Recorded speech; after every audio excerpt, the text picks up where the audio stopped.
के सीजन बंद कराया अपन बतावल है रीजन काहे न तू सुना चला हे रानी आ गई रोपनी के सीजन बंद कराया अपन बतावल है रीजन हो गई बेस्ट जब भइल रहे चेक कबले रहबू तू बोला रेस्ट में ए हो रेस्ट में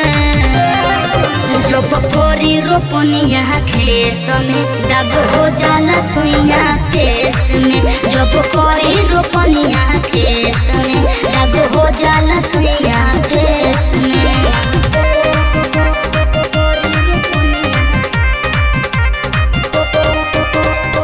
म्यूजिक बाय अमन रॉक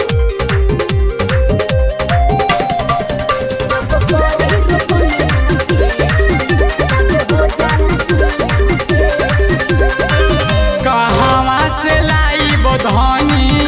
मेवा मलाई रोपी रोपी धान राजा बथे कलाई कहाँ से आई धनी मेवा मलाई रोपी रोपी धान राजा बथे कलाई कहाँ बोले तू बिजी रहबू बोला इंटरनेट में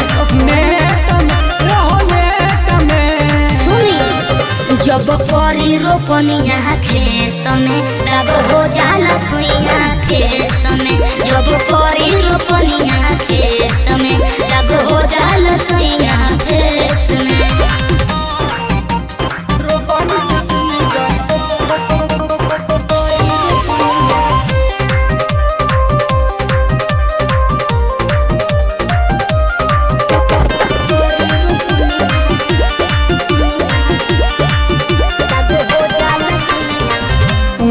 जब दर्द हमका मरिया दबाई मीठी मीठी बात में ना राजा रौरा सुना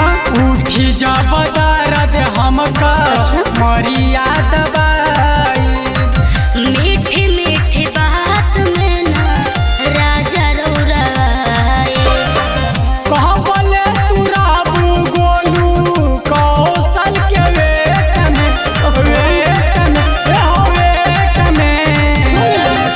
जब कोरी रोपनी यहाँ खेत में दाग हो जाला सुइया फेस में जब कोरी रोपनी यहाँ खेत में दाग हो जाला सुइया फेस में अरे जाए तो फिर लवली क्रीम लगा लिया ठीक हो जाएगी।